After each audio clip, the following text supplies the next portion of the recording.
6 or 7, I used to be tormented constantly with a peculiar type of recurrent nightmare in which a monstrous race of entities, called by me night gaunts, I don't know where I got hold of the name, used to snatch me up by the stomach and carry me off through infinite leagues of black air over the towers of dead and horrible cities. They would finally get me into a gray void where I could see the needle-like pinnacles of enormous mountains miles below. Then they would let me drop, and as I gained momentum in my Icarus-like plunge, I would start awake in such a panic that I hated to think of sleeping again.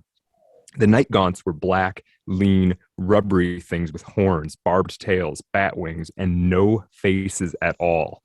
Undoubtedly, I derived the image from the jumbled memory of Doré drawings, Gustave Doré, which fascinated me in waking hours. They had no voices, and their only form of real torture was their habit of tickling my stomach before snatching me up and swooping away with me.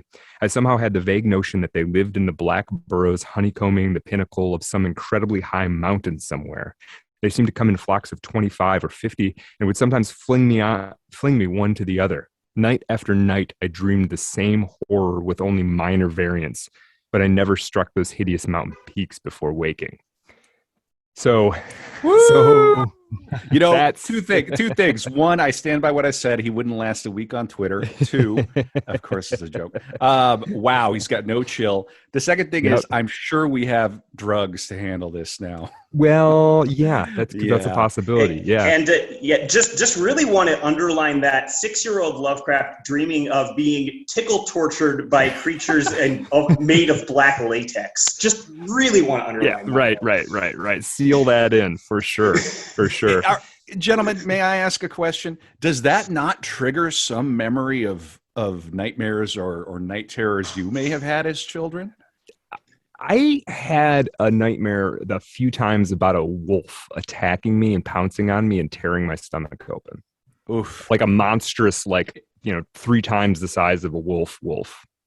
And it stays with you when you have a memory like that. I remember a dream I had where I had to jump from tombstone to tombstone in order to avoid falling into the pit of a graveyard. I mean, that haunted me for years. But the ability to write it so well. What about you, Ben? Anything like that? He and by the way, Lovecraft often would write stories in a fugue state between dreams and waking later in his life, by the way. He sort of like, if you remember the stories about Salvador Dali, the way that he would fall asleep with a fork in his hand and drop it and then wake up and paint what he was dreaming. Right. Lovecraft would have techniques like that. He would wake up and sort of not fully awake, transcribe what he was dreaming sort of as he's still dreaming it. So this is profound influence on his writing technique. That is for me.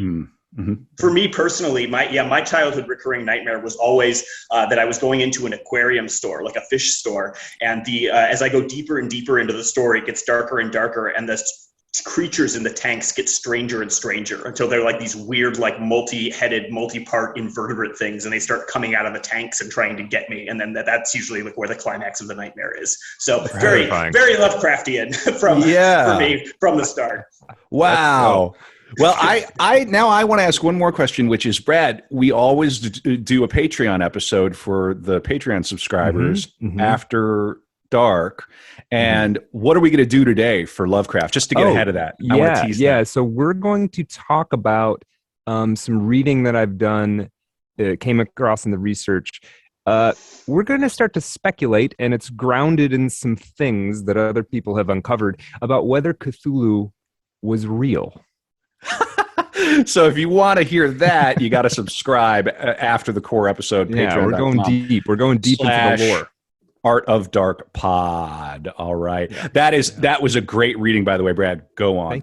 Thank you. So I want to pair that with something else about his mother. Okay. And then we're going to get into kind of typical biographical stuff. Okay. So we had that from the Night Gaunt's dreams when he was 6 or 7. Now here's something about his mother, as relayed by a neighbor much, much later. This neighbor says, I remember the aunts who came to the little house on Angel Street often, as I recollect. That's Lovecraft's aunts. Quiet, determined little New England women, quite different from Mrs. Lovecraft. That's our Lovecraft's mom. Although Mrs. Lovecraft was a very determined person herself. I remember Mrs. Lovecraft spoke to me about weird and fantastic creatures that rushed out from behind buildings and from corners at dark, and that she shivered and looked about apprehensively as she told her story.